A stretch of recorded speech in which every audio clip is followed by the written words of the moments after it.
G'day everyone and welcome to Das Hobby House.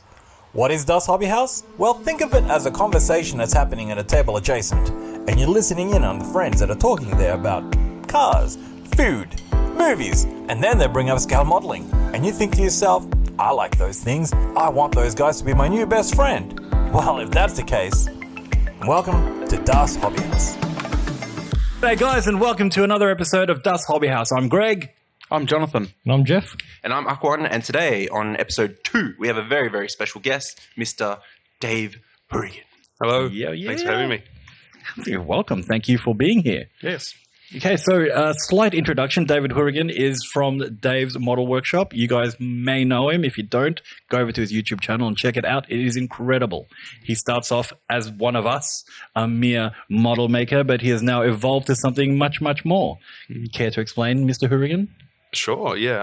I scratch build miniature versions of buildings that I love in Melbourne.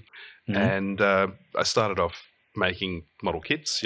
Started when I was a kid, back in the 70s, making Tamiya kits, and kind of forgot about it for a while there when I hit my teenage years. Yep. And came back to it in my 30s. And then after a while, after sort of 10 years of building, I thought I'd like to try scratch building. Mm-hmm. And then I realized making all these military models and Spitfires and Shermans and stuff, why was I making those? Because I've never flown in one, I've never driven a Sherman, and at the same time there are all these buildings around my area that I loved that were sort of falling down, and I thought it would be nice to use my skills to sort of capture those.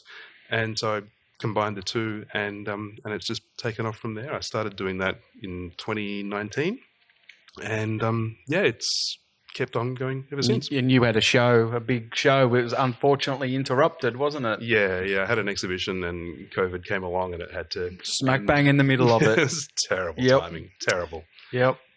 Did you actually... When you were back and you were building Spitfires, did you actually go from Spitfires to go, like what made you go, I'm going to take on and build a wall, or I'm going to build stairs, or I'm going to build, the iconic Olympic donut stand that was I don't know how to better say this. It was the Eiffel Tower of Footscray at some point. It was. I guess... I hit a point where I was a bit jaded with model kits, just because, partly the subject and partly I just got a bit sick of making the same thing that everybody else makes.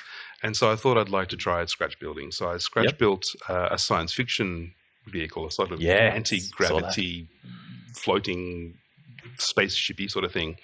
And I thought, I'll try that. And it was a real labor of love. It took a year or so of building. Wow. And it was really slow growing and slow process, and that's the nature of scratch building. It is slower than just snipping 2 bits off a sprue and sticking them together. Yep. And when I did that, I realized that I could do it, and I found it really satisfying. There's something amazing about building it yourself and overcoming a challenge yourself and having to solve the problems yourself.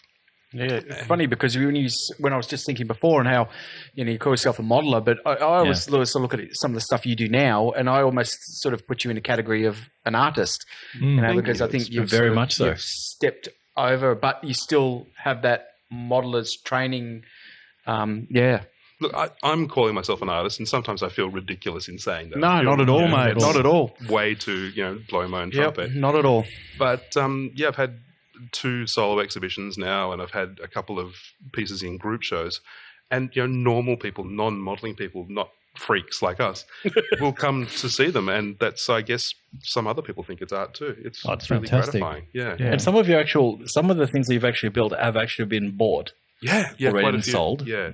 And you've actually taken on commissions for people approach you to build their homes or from floor plans and things like that? I've had a few commissions now. So one was, the very first one was someone wanted a present for their husband who had grown up in Florida, and it was of a sandwich shop near where he lived. And it's kind of random. That was the first building I built where I couldn't go and see the building. It was in Florida. And so I just, worked from, it was quite famous. So there were lots of reference photos online and I could work from that. But yeah, there's been that. There's been the building from Ghostbusters, the 1980s was film gonna bring you up to Ghostbusters, that. and that was fun to build. I'm doing a bit of a hush secret one at the moment for a hospital where they're knocking down an existing hospital, building a new one, and so they're getting me to replicate the existing buildings. That's funny because you're just saying that. I was just thinking about, and I said it to you before, it'd be great if you built the SB, because for me that was part of my growing up. I started working at the SB at 16 and lived there as well. But now it's all changed. They've modernised it, and the back's been pulled down, and apartment buildings put up, so it's lost it. And it's a shame that the only there's no replica of that, you know. And if you'd have made a model of it before that happened, wow, there's this, you know, 3-dimensional, you know. It's, you know, more than a photo, you know. You've got so much, and it's a shame that it never, no one did it, you know, because I think it's lost, you know. I do. Well, that's the beauty of it. Like, I can set it at any point in time. So some of them, I do deliberately say, I don't like it how it looks now. I'm going to go back to how it looks back at this point in time. Have you got enough references to photos and whatnot to help? Yeah, okay. And there's been a couple. So there was one where I set myself a challenge of, can I build a building just from a single photo? So it was a building that had been knocked down back in the 70s. Yeah. And I was just working from a single black and white photo. Wow. Yep. And, excuse me. Sorry. I'm just a bit closer. No. Oh, okay. So yeah, I set myself a challenge. Can I build just from a single black and white photo? So I had to colorize the photo using software online, and you know, take some guesses as to what was down the sides of it. But well, they even know from us when we try and find reference photos for a piece of armor or something like that, and you got, I don't know, maybe 3 or 4 photos, and you still struggle with it, and let alone to build a whole building from one black and white photo. That's incredible. But that's the beauty of it. Like, I'll be honest, one of the things that stopped me from building armor and planes was the rivet counting. Mm. And I know you talked about it in your first episode, weren't we? Yeah. And it does your head in. So part of the beauty is, you know, I can put something in front of someone, and I don't have some tank expert say, well, I think you'll find. You know, that's kind of liberating. And that's why I did a spaceship for my first scratch build. It's like, well, no one can tell me it's Prove right. me wrong. Change my mind. Yeah, exactly. See what? Because we was like, oh, you know what? A challenge. I'm going to do PE. Oh, I hate my life. Why did I do this? This is terrible.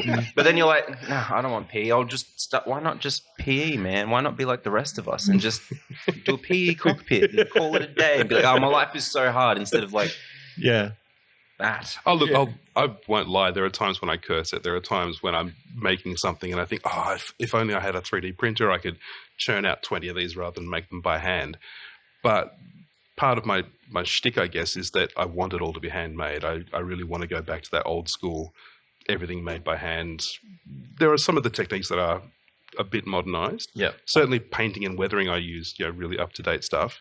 But a lot of the techniques are things that I probably learnt back in the 80s, yeah. It's funny when you're looking at that building there in front of us, that you take a glance at it, oh, yeah, it's a building. Oh, yeah, it's got a tin roof or whatever. But then you slow yourself down and you start really looking at it, and then you start noticing more and more fine details. Right. You know, and it just keeps going on and on and on. It doesn't, you know, I was absolutely surprised at how much has gone into it. And the writing on the wall with it comes off the wall, I was scratching my head as to how you made those and getting the scale absolutely perfect. I said that was 3D printed, so I'm just I'm lying, basically. No, look, for things where you have that sort of relief lettering coming out of a surface, I will get those 3D printed, because, I could sit there and cut each letter out of styrene and make it sort of several. Yeah, PE, hold my beer. It's like, life's too short for that. Yeah. What's mind-blowing about these models is that, you know, as modelers, we have a set of instructions to read and to follow. He's created this just from looking at the actual building himself, and that to me is it's amazing. I mean, I couldn't do it, but the detail and the way it mimics the real thing, it's awesome. Thank you. And I went to his expo once, and I was just blown away with the amount of detail that he's put on these works. The textures and that, just going off.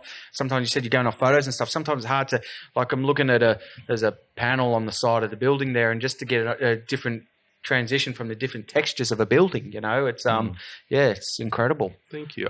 I find one of the difficulties, like, I find if I have gotten all the detail in so that if I take a close-up photo, it's a bit tricky to tell if it's the real thing or if it's a scale model. Right. That's where I feel like I've done good work. And it makes it a bit difficult because a lot of my stuff I show it online on social media. And at first I was really struggling. How do I show this without people just going, yeah, it's a photo of a building, who cares? Yeah. So I started at first I put like a 10-cent piece in, and then I realized, right, not everyone is Australian. Not everyone's looking at this and knows how big a 10-cent piece is. So I started putting a matchstick in, and I figure everyone across the world knows how big a matchstick is. And yeah, that's what I do from now. Put a matchstick in, and that's how you can tell it's not the real thing. Yeah. Because you build, paint, weather for a tank, and you're like, it's different skill sets. But then you're like, I'm going to build it from scratch. I got to do concrete. I got to do pavement. I got to do glass. I got to do weathered paper. And we're like, what's hard? Weathering, making this thing look like metal. And you're like, well, I got to do all these different things. So it's like just the amount of skill set. Like, how long did it take you from going, well, I want to see like how good, your tanks can be like doing metal compared to like all these other things that you've kind of like, you probably wouldn't say you've mastered, but I say you've mastered because, well, look at it. But it's like so many different things you've got to cover. And to me, that's like scary because I get to weathering a tank and I'm like asking these guys like, well, how do I chip? How do I do this? And that's just that's just chipping. That's not how do I make it look like old and just the tin roof, so it's got enough of the little imperfections in it and all that to make it look real. It's one thing to do a corrugated roof and have a brand new perfect corrugated roof, but it's another thing to give it those little dents and those little folds and the color and all of that. That's I guess one of the things I love, like aesthetically, I like old buildings to begin with, but they're also a bit more forgiving that if you screw things up a little bit, as you're going, well, that's just meant to be a bit old and beaten up, and someone dropped a hammer on that. Like building a Russian tank, So, like, if you ask me to build a beautiful factory fresh P51 Mustang, that's a really tough challenge. As opposed to a weathered, beaten up tin roof where there's a bit of room to hide your errors, basically. Okay, David, your challenge from Dust Hobby House is to build a factory fresh. You obviously started out in modelling, and the funny thing is that you have had a very similar. I made jokes about a brother from another mother because we even built a Corvette class ship. Yep. At exactly the same time in our lives. I think it was about 11 years old around that. Would have been around 1980-ish, around there. Similar sort of thing, got out of it, got into our teens and all that, and then came back to it. You came back in your 30s. I came back in my 40s.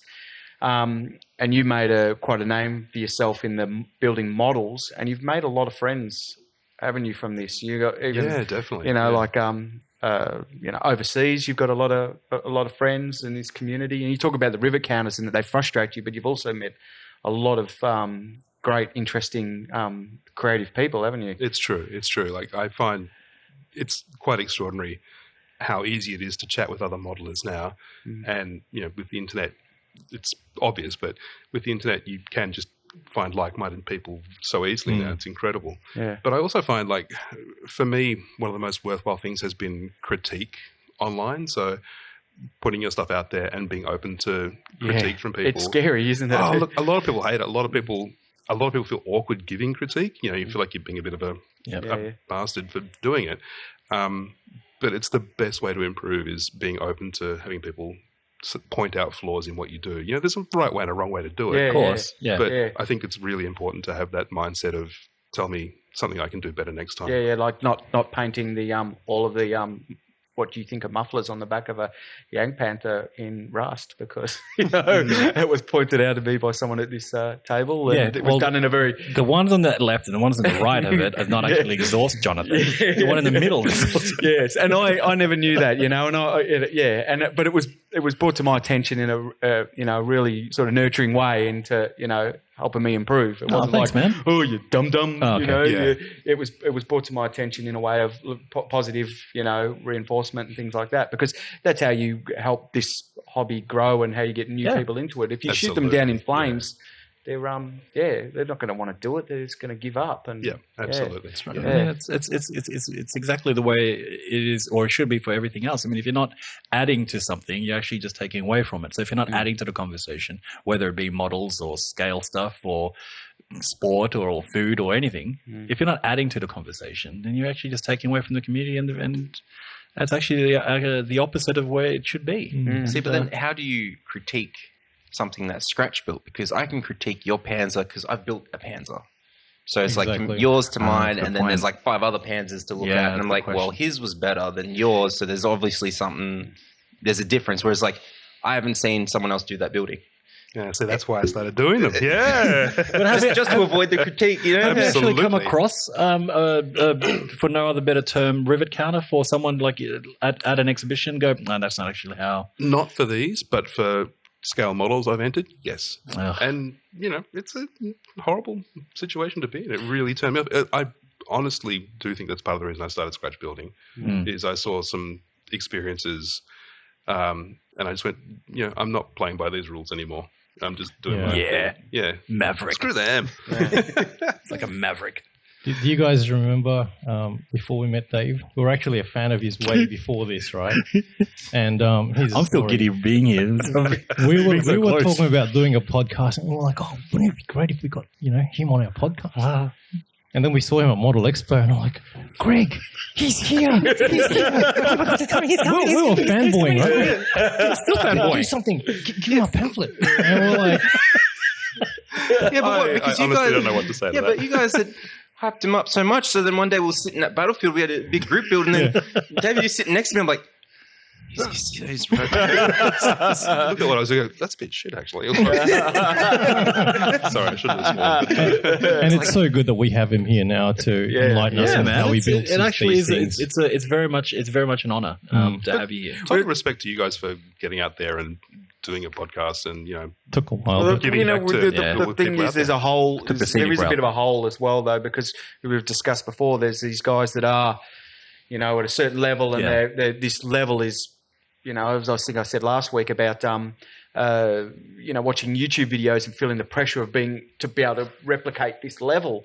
And it's the same for what we're doing. I feel like we're sort of more for the people who want to get into this, or the people who want to return to it, like both you and I, and Greg as well. Greg was a builder as a kid, and you came back into it. It's all three of us. It's the same. It's so different from when we were kids. There was no airbrushing when we were kids. There was anything you found was in a little hobby book. It was so different to the way it is now. Could you go back to not having an airbrush once you've started using one? No. No way. Could anyone? No. No, Oh no! You should go back to your Humbrol. I can. It was forced. I just told Greg the other night I was I don't have him here. I was painting the jerry cans and I was doing the blue jerry cans, and I got these yogurt tin full of Humbrol paints, and some of them look like they were from the 1970s. Yep. And you crack them open, They probably were. give them a stir, and they're good to go. I've still got from the 70s. Yeah. Couple of tins. Yeah, and it's amazing. I'm sure there's some that didn't get closed properly and they're all dried up in there and they're a goner, but there are plenty that are like as good as new, no problem at all.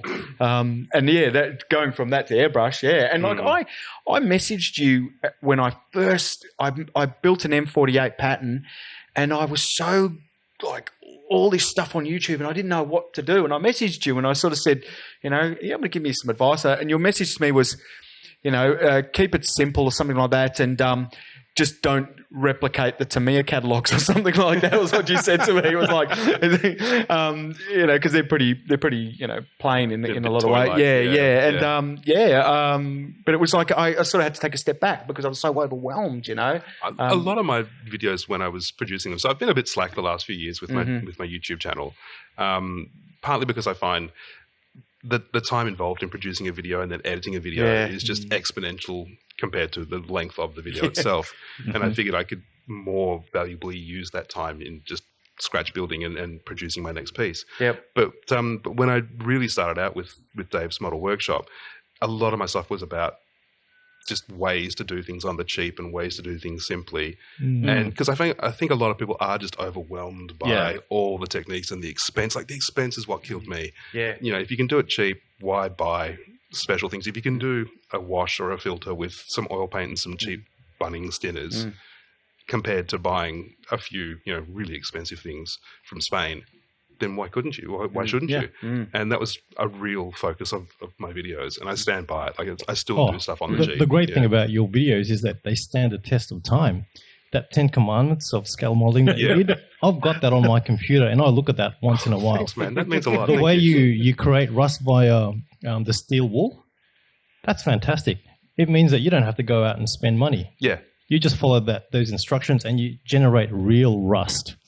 And that, to me, it does stand the test of time. That comes back to a lot of those techniques were from when we were kids. Yeah. But because there wasn't the internet and all that, so much of that stuff wasn't shared so easily, and these techniques it was so hard to find. You know, you said you'd read some of these books and it's lost. It's kind of lost in the text. You know, whereas you see something on YouTube and you see someone actually doing it, you go, "Oh wow!" But you couldn't back then. It was really hard, and we were a lot more not segregated, but we were a lot more so isolated from each other. It's so different now. But those techniques, they've been around for a long time, and that's the original.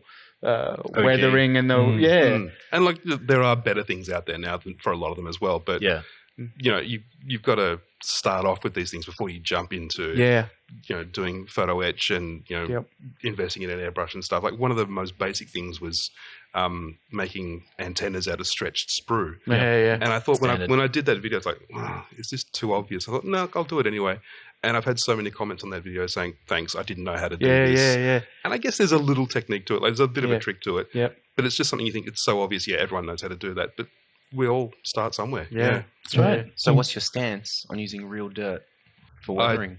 Do use real dirt. You do? Yeah. Of course he does. Yeah, you didn't hear that, guys? Did you hear that? Haven't you watched his videos? He uses real dirt.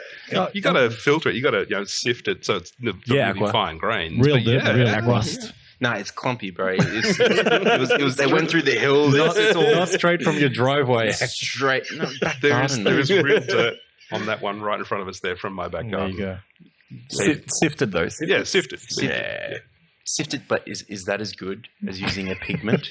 Did you use pigment fixer or just PVA glue? It's PVA glue. I'm cheap. I'm really cheap. But that's so relevant now because everything's going up in prices, right? Everything's going up. So to have an alternative where you can have a look at something and go, oh, I can use that as an alternative instead of going out there and buying it. Yeah, that's real great. Yeah, instead of being stalled because you don't have something at the time or whatever, you can keep going and keep moving forward because there is a way. Yeah, like I don't want to be all Luddite about it. There are some amazing things out there. There are some amazing products out there. And, when you find something cool, that's incredible. But yeah, for someone who's just coming back to the modeling hobby, or for someone who's just starting out, you don't want to be dropping big bucks on it. Exactly. And like I said, and overwhelmed. There's so much different products out there, and the shops, and you talk about, like we were talking about with Andrew last week, the about caring about what you do. When I first went to a certain shop in Melbourne, I won't name them, but they would have sold me anything to just get the sale. It wasn't. Well, they did, and but there wasn't that same. Whereas I'm pretty sure if I said something to Andrew, go, no, you don't need that. Like I can almost guarantee you that's what he said. I've witnessed it so many times. Yeah. Oh, even last night when I was here, it's like, no, don't worry about it. Just eBay. Or he will recommend you another Bunnings shop. is literally across the road from us. Literally across the road. He'll go, you could buy it here, or you could go to Bunnings across the road, and you actually buy like a litre of stuff for like half the price. Yeah. I mean, that's the kind of stuff that you don't normally hear. And then, like you said, like you get onto a YouTube channel and there's a guy going, oh yeah, this is how I do my dirt, and he'll push one product. And if you're starting off to the hobby, you'll think that that's the only product out there because he's used it on his and it looks great. When you can actually use sifted dirt. Or like a chalk pastel, or oils. Like I mean, my Yak Panther was oils, and that was from watching your video. I did oils, first time ever. I love using oil paints; they're great. Yeah, it was. I actually struggled using the bought ones. I actually felt more comfortable with the oils. I've gotten better at doing both now, but I've always got the option now to go to either. Yeah. I will say though, there is a flip side to that. Like, there are certain cases where if you're using a dodgy tool, you are making life harder for yourself. So when I first started, again, like I said, I'm really cheap. So I generally make them out of blue modeling foam, dense blue modeling foam. Yep. And when I first started, I was just cutting it with a scalpel, but then you get to big sort of 50 millimeter thick pieces, and that's too big for a scalpel. So I was using like an extendable knife and an X-Acto knife, and just rubbish. I got to the stage where I was using like a big carving knife, a kitchen carving knife, to carve through these big blocks, and they were ragged edges, and it was just terrible. I bought a hot wire cutter. Oh, yeah. And I've never looked back. I couldn't do it without that anymore. Yep. And so, just yesterday I was not modeling related, but I was trying to change a gas strut on an office chair. And I looked on YouTube, a couple of videos. Everyone's videos like, it's really easy if you do it this way. And I was out there whacking at it. And the YouTube videos said, hit the base with a rubber mallet and it'll come off. And then you can take the strut out and change it over. And I didn't have a rubber mallet, so I was out there with a piece of wood and a hammer, just bang away, bang, bang, bang. Didn't work. Eventually, I relented. I went to the hardware shop. I got a rubber mallet. 2 hits and it came off. So sometimes You loosened it with the timber block and the hammer, right? Exactly. Yes. One more swing and it would have come. It would have. Funny story that I actually was thinking that last night when I'm sitting in my chair and it's making all these kind of noises. I'm thinking, I need to change to gas strut on this thing. Oh no, I'm in the same boat. Mine just sinks. Yeah. And I'm sitting there and I'm building a model and I start off great and then later I'm like, why is my back sore? Why is my shoulder sore? What's happened? Why am I building all of it up here? Suddenly you're down at eye level. Wow, this isn't right. Well, I've already had to fix the chair. Well, it's funny you don't realise sometimes until you replace it, get something new. You go, oh my God, I can't believe I put up with that for so long. I didn't know how bad it was until I got this. Yeah, but chairs are expensive. Yeah. Man. Oh, yeah. It's expensive. They're on the side of the road all the time. Just wait for hard rubbish But they're day. there for a reason. You say get a hard rubbish chair, but then you say your chair needs fixing. Well, yes. Yes. Or I could get a new chair for the price of like 4 kits. But you know what I'm going to buy. But that's 4 kits, man. Yeah. You know when we have a conversation on Messenger, right? We can actually hear your chair go. I know. You can hear it that because noise? I can hear it. We can tell when you're moving around because your chair's making that noise. That's like what? Because I remember I was like, I got to get thinners and stuff. But I was like, I was still like end of being a uni student, but I still live like a uni student. And I was like, I need thinner. And then no one told me I could go to Bunnings. I still haven't because I like the convenience of a small bottle. But you're like, Windex, just Windex, man. So I went and got Windex. And I was like, airbrush cleaner. This is great. This is working. But then Windex is still not very cheap. Uni student budget. It's a lot cheaper than like a proper product. Yeah. But I was just like, and then you gave me chalk so I could do like the pastel things. I was just like, this is like arts and crafts, bro. Old school basics. This is like I'm just like little kids like, what do you got? I got some chalk. That's and especially because I wasn't good at it at all at the start. It's like, that's nice, cool, man. That's like it's an encouragement environment, but it was just. Baby steps. Very baby. Very baby. That comes back to the positive reinforcement, doesn't it? It's encouragement, not knocking people down. It's goes a long way. Oh, you did really well to encourage for that first tank. Yeah. Okay, I've seen pictures of that tank. Shouldn't. Can I just bring up the fact that the step between your first tank and your second tank was That's why you like say worlds apart. airbrush. That was because of an airbrush. So if you say, could you go back to an airbrush? It's like, no, because if you see my first one, that was yeah. Well, I'm not going to say lay down $100 for an airbrush straight away. Is no, it I on did. our Facebook site? Aqua's No, not the first one's not there. No, Okay. it's not. It will be tonight. It will won't be tonight, yeah. I think it should. Come on, man. Yeah, look, I'll just. Look, I'll put. It's I'll, like I'll you put my said- first, and I'll Yeah, but put, your first was still fine. No, Aqua, you No, it said really to me, wasn't. you said to me when I talked about fixing up some of my older kits, you said to me, no, don't use them as to look back you did. on I think and that's as really your brave. progression. Yeah. You told that. So Yeah, no, I'm not going to go back and fix that one. I might buy another Panther Yeah, but- and see how I could do. Yeah. But I kind of don't want to do another Panther because I'm like, I've already done the Panther. There it Yeah. is. Leave it. But it's. I actually find the Panther. It's funny. I love the Yag Panther as a build. I really do, but I don't like the Panther. Yeah. I think it's a bit of a dull build. There's to be nothing honest, really- It's- Why? yeah, I don't know. it's a very Yeah. pretty tank. No. But it's like a Sherman. I love the Israeli the M51. Is it? And but the Sherman just bores me. But the M51 I could build like, Shermans all day, every day, happily. Really? except for their because of Kelly's individual heroes. link tracks. but that's that because makes me want to if you become a put Kelly- homicidal maniac. If you put Kelly's Heroes on the TV, I will go, oh, okay, I've got 3 Shermans in the stash. I'm going to build it right now because of this movie. Yeah, but that's because there's like 500 different versions of a Sherman to build. Yeah, true. There's a lot of variety. Not oddballs. Yeah. Oddballs Sherman has got a speaker on the side of it, Oh, that's right. and it plays music really loud. Yeah, because that's And what you it's- want. Bring attention to yourself when you. Yeah, man. It works. Yeah, because I love those Panzerfuss, you know, like. See, but what? You It's can just reverse build. psychology. Yeah, Panzer 3, Panzer 4, Stug, 3, 4, it's all the same. It's just like, to a point, you're like, all right, the bottom of this tank is a bit... You could just build one lower hull and then just keep changing the top, and you're like, it's 3, it's 4, it's got armor, it's got no armor. But I enjoy that, whereas the Panther, it's big and it's a bit... Like, I wanted to build a Yag Panther, Yag Tiger, but then I looked at it, I'm like, there's just nothing there. The funny thing is that I actually think there's more there. I used to think that the Yag Tiger and all of those ones, I didn't think much of them, but I've seen some, I've just gone, wow. But I get bored by, for some reason, Tiger and the Panther. I don't know why. But then you do a Stug, and they're just like, they've just got so much character. They've just, and there's so many like variants of it, and so many different things you can do, whether you're in Africa or whether you're in Russia. Tigers were in Africa as well. Yeah, no, but Were it's they? just not. I don't know. Wow. They're just, Yeah. you know, I don't feel it. I don't, you know. I think the Tiger's an incredible looking You're machine. breaking my It heart. is, but I just don't. In You're going down a building them, path I I don't can't really. follow.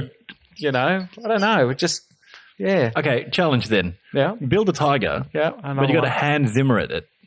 No, not right now. Come on. No. So there you have it, folks. A new challenge for Jonathan. Yep. A tiger with And he's going to And have you it know what? as the next build. And you can build yourself a new man cave, and while I'm doing the tiger. Bit of a price difference. Oh, Bit of a price difference between the two. If I'm that old right. chestnut, eh? If you just sold your stash, you could do it. Hey, If you sold one of your 5 tigers. wow. Yep. One of Wow, your that 5 hurt. tigers. That hurt right here in my corazon. For those that don't know, Greg has the most unique building environment. system? It is well. I don't know burrow. how he tucks himself in It's a and out. burrow. It's like it literally is a burrow. No, it's like he's getting into a cockpit of a very snug plane, you know, as he gets into it. But Oh, yeah. he has the wall of looming death behind him. If I referred to there's a portion of the Mighty Boosh where he goes into that little anyway, don't worry. If you know the Mighty Boosh and you meet the I forgot his Crack Fox episode? I think I know the one. I think I do. But basically, Greg's stash is not a stash; it's a wall, and that's the, my squishy boots. and the wall is behind him. And one day, the wall will fall, and there will just be an arm or a leg coming out from this huge mountain of kits, and Yeah. we will find him days later. And then it's just going to end up in our stashes. And Yeah. Well, there you go, full circle. Yeah. Fine. Haunted kits for everybody.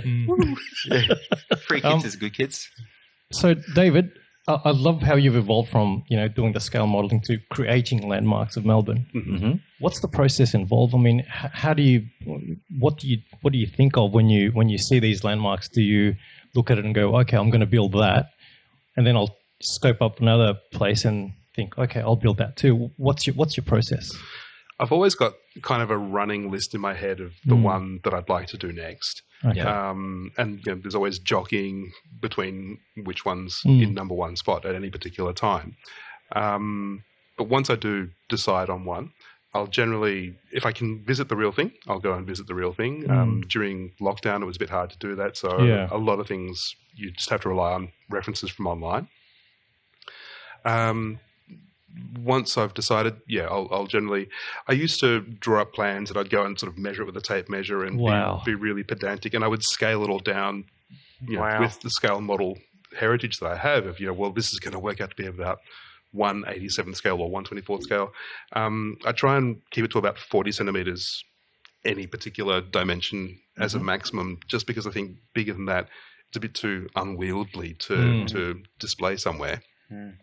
And then after a while, I realized I don't have to be quite so anal about keeping it all perfectly in scale. Like, I want the proportions to still be right, but I don't have to be so pedantic It's a about it. ballpark kind of. Yeah. So you can lose a few feet in this wall and that wall to bring it not quite that bad. Perhaps not quite that bad, Down to foreshortening. but certainly there are models now where if you ask me what scale is that, I can't tell you. You know, I can't tell you if it's 1/25th, 1/30th. It's somewhere in that ballpark. Okay. And I used to be a graphic designer before I did this full time. I was a graphic designer, and I started using the program that I used in design to draw up blueprints of the buildings that I was working on, and I would draw them to the exact final dimension that I want. So if something is 40 centimeters long, I would draw the building around that maximum width. And so I would know exactly, on the screen there, that box, that window is 5 millimeters wide. So I know to make it 5 millimeters wide. So now I work more to the final dimension than having scaled down from the wall was 2 meters. It's now, 1/25th of that. What about the color? How do you get the color? Do you go to the venue and start mixing and go? Put the Pantone swatch up. Not quite that anal about it. Yeah. I try and be really close. And in my latest exhibition, I actually had photos of the real thing next to the miniatures so people could look at them and go, wow, that's that. So I do try and be really close, and I love mixing my own colors. It's really liberating compared to what exact color is Panther Grey. There's a Japanese term. My partner put me onto this thing where she's a crafter and a knitter, and there's a Japanese term called wabi-sabi, which is there's Brilliant. beauty, there's beauty in the imperfections. Yep. And I really embrace that. Things aren't perfect; it is handmade, and I think as long as it looks close, like the detail is where I think what gets me across the line with people. Up until you put sort of wiring on a wall and pipe work and some broken bricks and things, it's just a wall. It's when you put that detail in that it kind of brings it to life. Yeah. And I think that's Personality. Yeah, that's where the personality comes in. And in particular, I like to put little sort of, I call them sort of little pieces of life on them. So on that one in front of us, there's a little bird's nest hidden up the back there. And unless you look really closely, you can't see it. But if you can find it, it's kind of almost like an Easter egg. Yeah, it's an Easter egg. It's brilliant. And little things like that, I really enjoy chucking them in there. And as models, they say that, we are custodians of history. You're a custodian of Melbourne's history by building these, because one day these things aren't going to be around anymore. Yeah. And that's probably going to be the only 3D reference that that was what I was saying It's before. fantastic. I totally appreciate it for that. One of my miniatures is now the miniature of the donut van, the Olympic donut van, is now in the collection of the State Library of Victoria. Oh, wow. So it's in their permanent collection, There you go. and their archivists and their curators have built this beautiful box that it goes into when it goes into storage. And in 100 years' time, when they go to fix it, some poor guy's going to have to go, how did he do this? What do I do to fix this bit that's chipped off?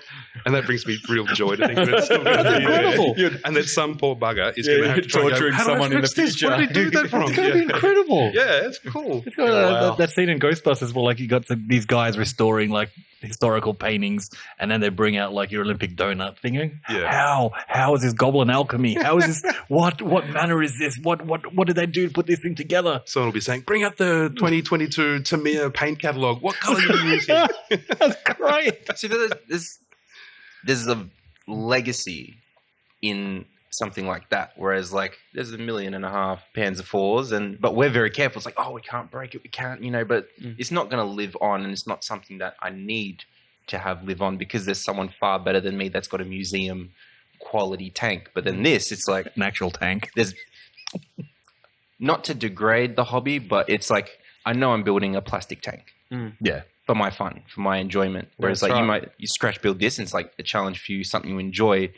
But for everyone else, there's a greater value placed on your diorama. It's a creation. It's back to being And it's an very artist. much a one-off as opposed That's to very much one-off, 20,000 dragon whatever kits. There is no guide for That's this. part of the reason I started doing it. So there's a great value to this. You should definitely call yourself an artist. And Thank you. this, because we don't have anything else. And it's not a skill set that I could just pick up because there's crazy amounts of detail and different skill sets needed to create something like that. So it's for me, I don't even know where to start. Because like when you're saying about building it in InDesign, it's like it seems more manageable. Yeah, well, it's funny you saying that. I was thinking about your progression from building kits and all that, and all the techniques you've learnt from that, and then your work being a graphic designer.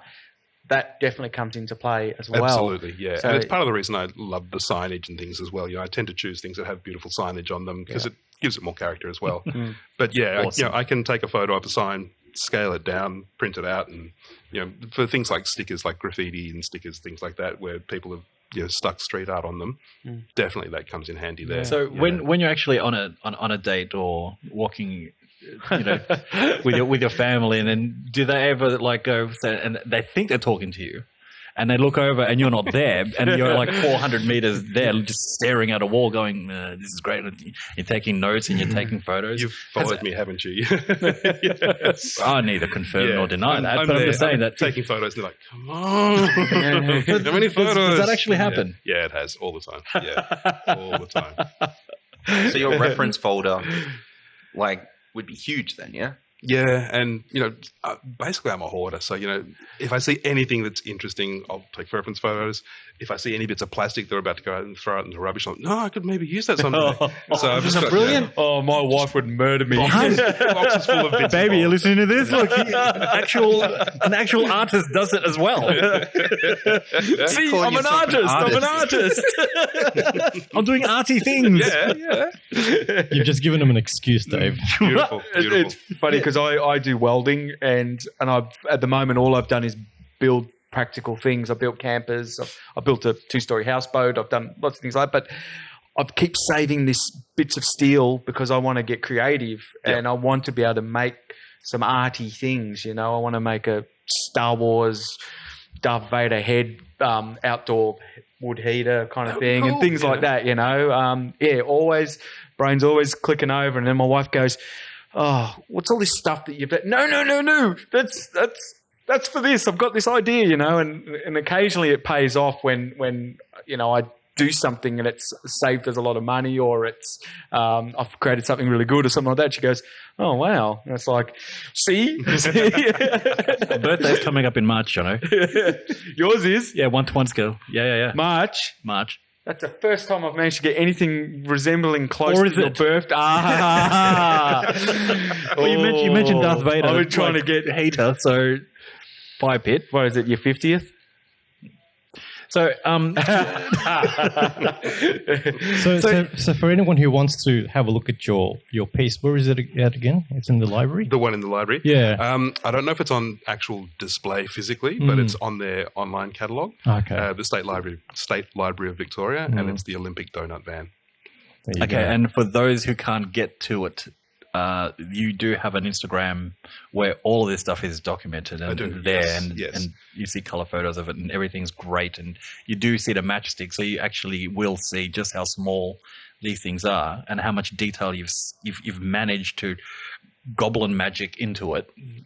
Like there's one you did where a cafe where you actually did the innards of the buildings, not just the outer fascia. That was fun. It was. I like to try and push myself a little bit with each one. So with that one, I wanted to make the interior, and it's this it was Pellegrini's in the city, and That's it's a the really iconic place. Excuse me. And it's just full of these beautiful bar stools and mirrors and coffee machines.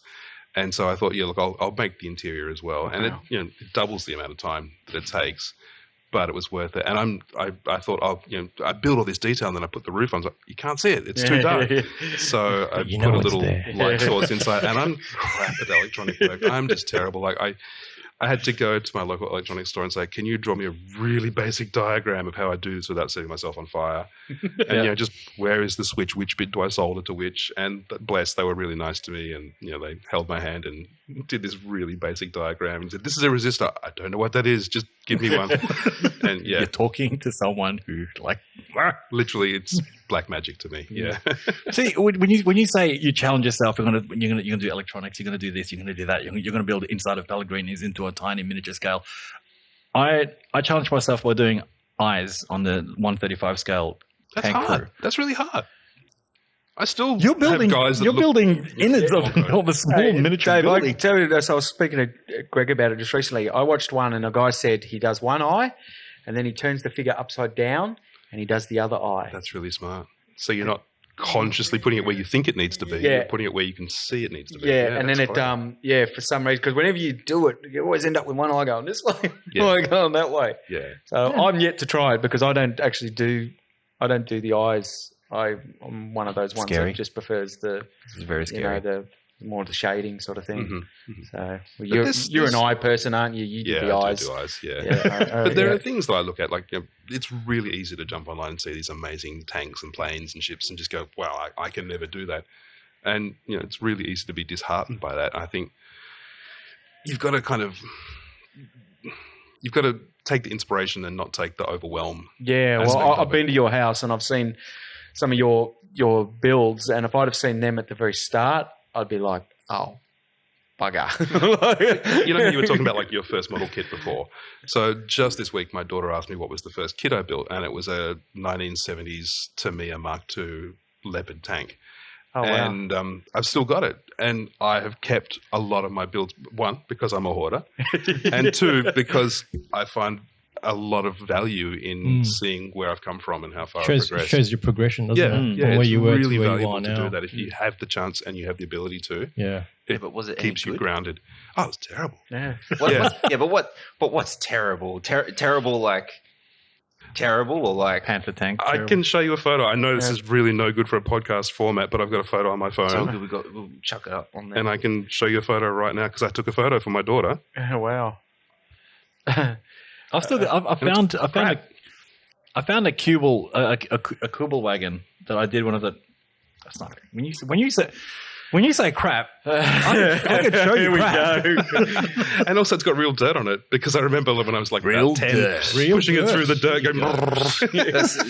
Excuse me, sir, but I've seen that looks like dumpster something- fire, and this is That's like something I built your last week. tools are all one color, man. I know. You don't have metal Sure. handles. on Actually, there. Well, actually, leopards I aren't found painted a in, photo, old actual photo West German. of me burning stuff on fire while I set up a scene of 1/72nd scale tanks and little plastic troops and That's everything. cool. And yeah, had these fires burning, to try and give it some realism. Of course, it looks nothing Basket like it at all. Yeah, I've got a piece of the front cockpit of a Junkers 88 that I blew up with a cracker back when we had fireworks night. You put the cracker in the fuselage, light it. And look what happened! I Anti-aircraft burnt off fire. my eyebrows doing that. Well, that's what I did with that bloody Corvette. That was what I did, and I feel so ashamed of myself that I basically blew it up. And it was like, I mean, now it's a $500 model if you go and buy it. And this was back in 1984 or 85 or something. I blew it up. I'm embarrassed to call myself a modeler that Growing up, we used to go to Big W or something like that, and they used to have the Revel kits in the bag, and we used to like $2 or something like that. So a mate of mine would drive like ride our little BMXs, and he could come back with like 6 of them. He built Messerschmitts, I built Spitfires. We spent all afternoon on a Saturday building them, and then we'd actually get a Coke bottle lid and fill with lawnmower petrol. And we'd smear it on the wing, and like we'd have turns like shooting each other down. And I remember I actually went to go light one, and the fumes alone must have been enough to just light it up, and my eyebrows went and it smelled like burnt dog hair for like 3 weeks. But that was modeling making. We built so many of these things. Yeah. Between that and the fumes from the glue and the paint. That's Only still around missing today. a few IQs. It's all right. That's still around today. X-Spin is amazing. So Dave, what's in store for you in the future? So like I said, I'm working on this secret commission at the moment. So there's 4 hospital buildings. It's secret because they want to reveal it all at once, basically. And once they have, then I can. So it no means one's I've got- going to come round in the night now that we know this and like. It's just a deduction, like how many hospitals in Melbourne? Yeah, you could probably put 2 and 2 together. Yep. But I've got to respect the client. Yep. It was the same with the Ghostbusters thing. He asked me not to put any photos on social media while it was happening. Yeah. I think partly it was for his own surprise. In the end, it didn't ruin the surprise. Yep. So yeah, busy working on that. I've done 2.5 of the 4 buildings that they've asked me to make. I had I've got a couple of other people who've sort of approached me for potential commissions at the moment, and each one takes sort of 5 weeks or so. So prices, like, I'm the first to admit I generally charge about $4,000 for a commission, and that's a fair chunk of money to throw. Considering how much absolutely. hour of your stuff life on the is wall. spending to it. Yeah, and it's like working full time basically. I drop my daughter at school, I pick her up. In between, I work full time on my miniatures. So I do admit, it's a lot of money to chuck onto a piece of art or a small building, basically. But I guess one of the most rewarding ones I built was a boat builder's. And this guy approached me, got me to build it, and it's been in his family for 4 generations. And when I handed it over, he was amazed, and he said, "My eldest son and my second son will fight over who gets to inherit this when I die." It's a piece of their history, isn't it? And that's, when it has emotional attachment to you, that's what's... Yeah, that's and where when, the and when the value kids is. actually want it, that's always a good sign, isn't it? Yeah. Often, I've been through it a bit lately with some family, things, and people are sort of going around to the house, and it's like, no one wants anything. It's like to have something that you want to pass on to your kids. It's not so much financially worth; it's more of that sentimental and all of that have some real meaning to it. Makes such a difference. And a couple of the things at my most recent exhibition, there was one in particular, a miniature of the Tote Hotel in Collingwood. Oh, wow. And so many people were just reminiscing. The last time I was at the over, Tote, I went through the back windshield of my mate's car. Yeah. We were mucking around out the front after the pub had shut, and my mate flipped me over his shoulder, and I went through the back windshield of my mate's car. Datsun Stanza. That's fantastic. Isn't it? Yeah. See, if I'd known that, I would have gotten a little one. Stanza with the legs hanging out. Shout out the back window and an arm poking out, yeah. Could do that as a diorama, Jonathan. I'm thinking, and this is a real Melbourne in-joke, any international listeners you have are going to go, what the hell? I'm thinking of doing that bridge that the trucks keep... Oh, Montague. The Montague Street Bridge. Yes. I really want to do that. I'm just gonna, brilliant. Get like Yeah, a little but you need Toyota a truck. Hiace, and and that's where I'm worried it's going to end up being a little bit scale modelish as opposed to... I don't know. I was thinking about it. You build a bridge, Jeff will build a truck. Scratch build that truck, Well, I was thinking I'd have to scratch build the back. So, like, if it's one of those big sort of corrugated metal back sections of a truck, I'd build that out of like barbecue foil, and then I would have to build the bridge, and then I would have to drive the truck into it and crunch. You've got plenty. You make the noise as you do it. Oh, it's You'd actually have plenty of photos references. You don't have to worry about reference. You can do that. So that's potentially one of my, fantastic. one of my future. You're saying about the the progression on from models, and from the sound of you, will you build a model kit ever again? I still do. Like on weekends, I make model kits. So Do you? at the moment, this is really daggy. At the No. moment, I've No. gotten into making police cars. Oh, I just awesome. got this thing for like big old 1970s Yeah, right. lead sled kind of, those big massive American cars, those Yep. big four-door saloons. I thought, Yep. I like those, but I want to make it a police car. Yep. I built one. I put it in like New York police colors. I've seen it. It's brilliant. That's cool. I'm going to make another one. So Yeah. I've made about 4 or 5 now. My little one is construction equipment. So, Caterpillar trucks or whatever, dozers and things like that. cool. I've got this inkling to want to be able to do one of them at some stage. I think I'd actually enjoy it. But yeah, there's a sort of, that closet build that I want to do at some point other than military sort of stuff. Yeah, wow. I think it's good to do those sort of things that are fun as a bit of a palate refresher. Yep. And, if it's not perfect, it's like, well, I'm just doing this for fun. I can come round and point out all your shortcomings if you Please. like. And There will be some. But But that's what I was saying before about, it's really forgiving to build beaten up things. Like trying to get a really glossy surface on a police cruiser. It's really hard to do. I've Well. actually spammed you heaps of photos of like the scene in Blues Brothers where can you build 30 yeah, wow. and just have like most of them on Piled their on roof top of each other. and just no one just like in mid-air go would be over the cool. top, That would be sirens all over the ground. Yeah, but those car finishes, there's this Yeah, one guy well, I see him on Facebook, and they're mirror finishes. Yeah, it's They're- really hard. Yeah, I was talking Last to a week, guy the one who- 2 weeks ago about it, and he was showing his finish. Yeah, the guy was telling me he's doing the clear coats and all this kind of stuff, and then multiple, and then you go sand, and I'm just like, this is why I build the real tanks. thing. Yeah, there's a reason. Yeah, and I've started doing that. For the chrome strips down the side, I'm trying to remember the name of it. It's a company in America. They sell just big sheets of adhesive silver foil.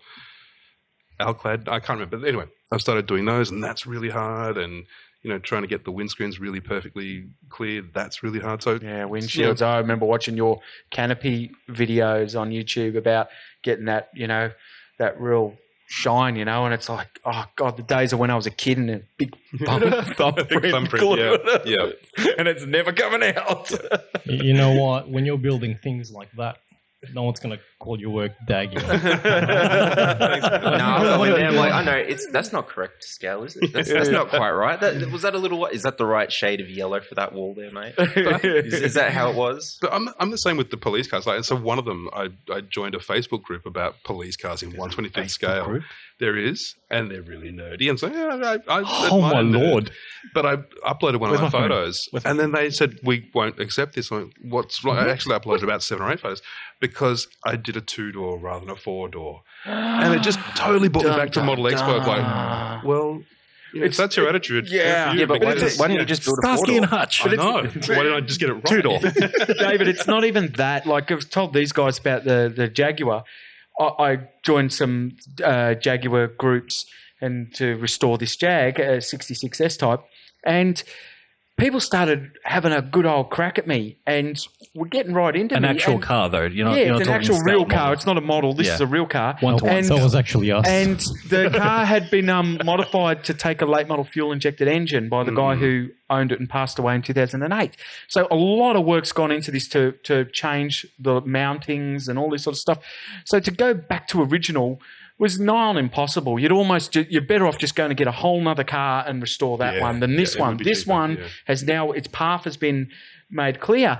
And these people were getting stuck into me, and they were like, you're a Jaguar purist. And this guy in America, he was brilliant. He just went, tell them all to get, and he's put an LS3, I don't know how, into an S-type Jag. If you see them, there's not much room to, and amazing work. And he just do what makes you happy. Yep, do what makes you happy. And it was so good because I was getting disheartened by these negative people. Yeah, naysayers.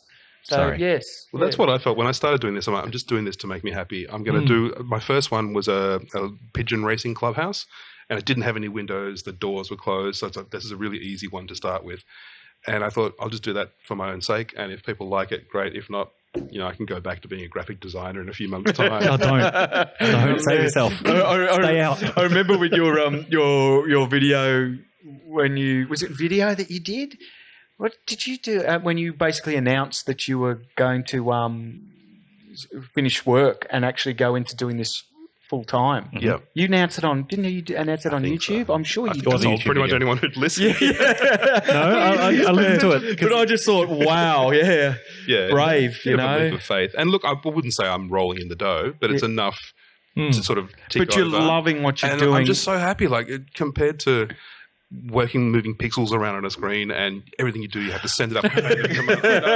You would understand. Tell me again. And you do something and you think, I'm a creative person, I'm doing something beautiful, and you send it up and it just gets watered down. It's all right, Greg. What am I doing wrong with my life? Yeah, I did it for 20 years, man. It's like I've done it for longer. And the beauty of just producing something with your hands that other people think is beautiful, it blows me away every day. It just blows me away. It's like that saying: if you love what you're doing, you're not really working. Yeah, it's true. Yeah, well, that's what I was going to say, because I've done that where I've done something that I enjoy doing and I made it my job, but I think it was a bit different. It's not quite the same, and I actually fell out of love of what I was doing because I made that mistake for what I was doing, but for this is completely different. It's like you totally love it, and it's. Oh, look, there are moments where I'm, there's artists get frustrated and all of that. Hospitals I'm building at the moment, they have just these rows of windows as long as a hospital wing, and you're making those out of styrene strip, and each one's 7 millimeters apart. Oh wow! when you're doing like the fourth floor of that, you go, oh man, kill me now. But I realized what a privileged position I'm in. Track links. I don't do track links. I have never not done rubber band track links. Really? Yep. Challenge. Yep. So have you actually met someone from your past life as a graphic designer? Yeah. And have actually said, "Hey, Dave, what are you doing now?" And you flick him over like a link to your Instagram, and you go, I've been on Channel 7 News. So, what have you been? What have you done? Suck it. I'm on How's that TV, deadline going? Just last week, I caught up with some people that I worked with, and it was really nice to talk to them. And they was talking about how they had a brand refresh, and it's like the third one in 10 years. And, we're getting back to, price rather than quality. Were they trying to hook you back in? No, Were they recruiting? They did offer. They said last Christmas, I said, if you want to come and art direct another photo shoot, no, I'm good. No chance. But I realized what a privileged position I'm in to be able to do this. Yeah. If it was just getting by on what I'm earning, I'd be starving. It's enough, and my partner works. The whole reason we did it was my partner said, You've really embraced this artist kind of lifestyle. tuberculosis. Struggling. Tuberculosis. My partner had been working part-time, raised a child, and then she said, I'd like to go back to working full-time. How do you feel about that? And I was like, I would love to not be working full-time. So, let's try it. And 4 years later, it's still going. I can just imagine your friends talking about their accolades, and you're like, yeah, but you haven't been on TV, right?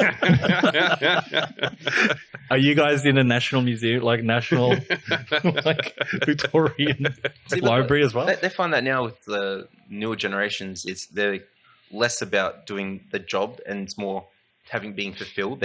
These newer generations care more about fulfillment. So now I'm in a weird spot because it's like, I'm supposed to get married end of the year, and it's like, I've got to pay bills and rent, and there's a whole another person I have to take care of. I've been the one being taken care of by my parents this whole time.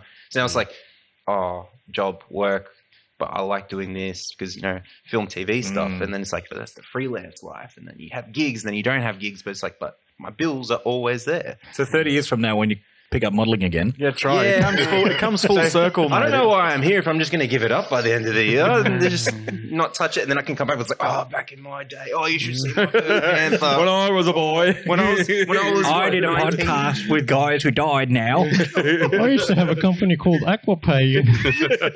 That's where I've lost my money. But it's this weird dilemma. Bankrupted me. Sorry. You still owe me with inflation. Well, if I got to charge interest in 30 years' time, might have to change currency. You have to do something you love to some extent. Like, if you were sitting here and saying, I'm going to become a chartered accountant, and I hate every second of it, that's probably a really bad choice. But as long as you're doing something in a field that you find interesting and you get a bit of joy from. Yeah, because it was like, here's the dream, I want to do this in the career, but now it's like I have two dreams.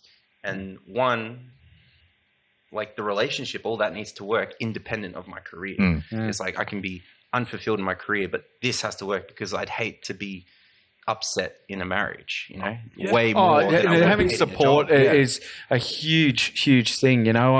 Margarita actually loved it when I took up modeling because, the thing was, she goes, when I look over, you're there, and she liked that. She looked over and I was there. I wasn't out underneath the car, or I wasn't, full driving somewhere or doing something else. I was right there. And if she wanted to just talk to me, she could just talk to me. And she loved the fact that I got into modeling. She was totally, encouraging of it.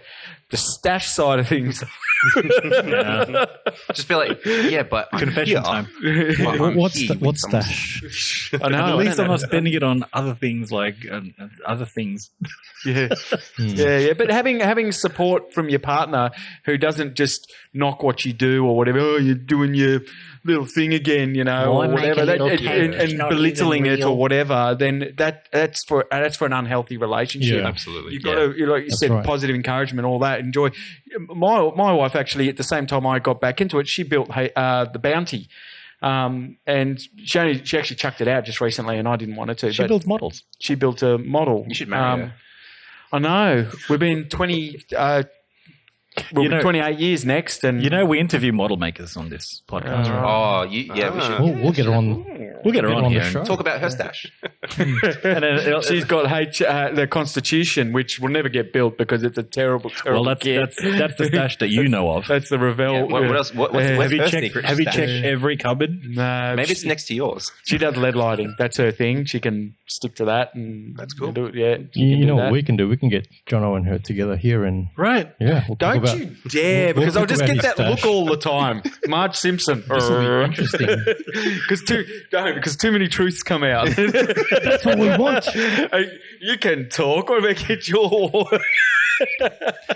She would absolutely love it here. Okay. Because Done. I am all things. It's all being recorded. I'm We'll a hold you to that. Yep. Oh, it's been really good, isn't it? This whole session talking about models It's been and the great things that having we you do come love. along. Oh, thank you. And, It's a pleasure to have you here. Yeah. So you've evolved from making plastic things to this. Now, where's the thing where you can actually say, I don't know, like where is you 5 years from now, Mr. Hourigan? I don't think there is a thing where I can say I've done it now. I'm satisfied. Like I want to keep pushing myself and do something different and learn new things. Be hungry. Yeah, And then not Working close. for Weta. And I was never like that when I worked as a graphic designer. I was never, I'm going to push myself. I was like, Who yeah, does? fine. You know, as long as it's Show me a enough to graphic get it designer that approved, does. Yeah, then that's fine. Yeah. Working for Weta, working for ILM, working on the next Star Wars, Star Trek. You know, if Weta Workshops approached me, I Weta? probably wouldn't say no. No, you should be the one guy that turns down Weta. Wow! And if That'd make a crazy story. It's like, so, yeah, I said no. No, thanks. So Peter Jackson? They're going to control me. Ugh, put a leash on Yeah, me. too many restraints and restrictions. Yeah. and Dave, when you do work for Weta, please don't forget us. Yeah. I joke about it all the time. Like when you have your host, when you're hosting your own exhibition in Prague, just remember us, the little people. I will. I will. Thank Thanks, you. man. Thank you. Yeah. I'd like Cool. to thank the little people. People who helped me to get here. You know exactly who you are, Well, Greg. they didn't help me to get here because I'm so good that I just did on my own. They were just people I knew along the way. Yeah. What were the names on there? I can't wait till I'm famous and then I can just forget all you guys. It'd be fine. It'd be great. It's like, But but in- after I pick up the modeling again, you know. In All right, 30 years time or With 20, kids. 20 Yeah, with years kids, they'll time. be like, "Oh, guys, it's so hard. Oh, my back. Cheeky bugger. When I started doing my Dave's Model Workshop videos, I was recording them in a tiny workspace, which was right outside my daughter's bedroom. And so I had a young daughter, and I would record them at night. So I'd work all day, come home, have dinner, record them at night. And a lot of people complained because I was really quiet. Yeah. So my daughter's asleep, literally 3 meters that way. Yeah. But yeah, heaps of people complained that the audio was atrocious. Yep. I had someone use one of my videos for an ASMR video. Oh. They approached me and said, "Can we use it?" And so there's all these people say, "Oh, he's really good voice, and he produces nice things too." Like, Funny thing was, I was watching one of yours and I had the volume everything turned up. My thing turned up, that turned up, and then an ad came on. I was like, I think that happens to a lot of people. Yeah, blew my ears off. Sorry if you're listening to this. See, but procrastination is my best friend. It's a superpower. It's my It really is my superpower. It really is. Captain Yeah. Pro. So through lockdown, 2 years, I finished 1 kit. Started 5, almost finished 2.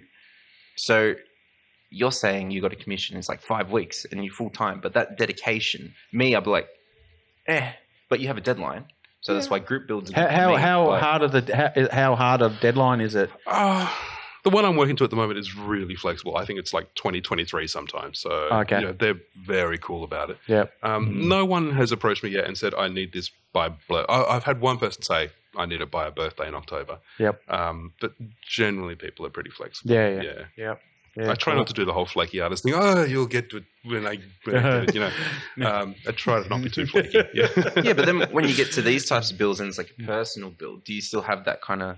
The personal builds are what I really churn on. Like commissions, don't get me wrong, I love them, but they're never something I would have chosen for myself. Oh, okay. The personal Yeah. builds, the ones I just Yeah. make for my own joy. You're working under someone's There's- parameters, there's not passion. your own. Yeah. Yeah. Oh. Yeah. Well, I often find myself looking at building. Sometimes I think of you and I go, "Oh, that's one for David. That's definitely right up No, his you should. alley." You know, Do it. It's it's a very niche. But they're very not. niche They're not market, in the man. You can western jump in. suburbs, though. He doesn't you seem could to be be the an niche to the invisible east. border that he won't cross. You know. No, I've started doing all of Melbourne now. I started off just locally because that's stuff I walked past and I knew it, and Yeah. I build Melbourne wide now. So Yeah. I've done a couple in the city now, and Yeah. I'm open to it. Yeah. It's a shame, like I said, about St Kilda because I grew up in there in the 80s and 90s, and there was some amazing, the venue, the SB, a bunch of places that a lot of them have been pulled down and are gone now forever, and it's such a shame. But it's just progress, I guess. But you were probably it's almost like you're a bit late for that, that side, that area, Yeah. and I would have loved to have seen some of that stuff done. But, I'm always looking out. I'm always thinking, oh, yeah, that'll be good. Yeah, thank you. I'm Yeah, always but- open to it. Yeah. Yeah, just wait for it though. In 40 years' time, someone's going to be making a model of your hospital model. Like, they're going to be like, oh, do you remember this hospital from like 50 years ago? Oh, this building, And you're going to be like, oh, cool, man. In 40 years' time, someone will be building a model of David Hourigan. Anyway, let's wrap it up. Thank you so much for Thank coming. you for having me, guys. Really Yeah. appreciate it. And, it's been great. Do come back. Don't be a Yeah. stranger. Yeah. I'd love to. And if people Definitely. wanted to find you out on the great internet, where can that be? The best place is Instagram, which is David Hourigan Artist. So David Hourigan Artist. And I'm also on Facebook or Dave's Model Workshop on YouTube. On YouTube, yeah. Absolutely. All right. Yeah, cool. So thank you for coming along. Thank We'd you, love to gentlemen. have you man. again. Thank you for being on episode 2. Yeah. That's exciting. I feel honoured. I'm still giddy. Yeah. Well, we're still fanboying, aren't we? I'm trying hard to be like, I've got my side to him, like, whatever. It's David Hourigan. Intimidated. It's only David Hourigan. That's all. I just make models, man. I'm dying. Curing cancer. You can cure cancer with models. I make little things. Well, Great. that's it. And, thank you everybody else for coming in and doing this Cheers. podcast. And thank you to our listeners for listening along. We don't know how many of you there are, but we appreciate you. Absolutely. You're worth it. You can do it. I believe in you. If no one else believes If in you, Akko can do it, you can do it too. yeah, well, look, there's lots of things I can't do, but you could probably do it. I'm not your benchmark. Like, it's not good if the mark is the floor. Hey, you can only go up from You here, pick yourself guys. up from there. You can, just get off the ground and you're doing right. That's All right, right. from That's Das right. Hobby House, take care and thank you for listening. Thank you. Bye. Boring.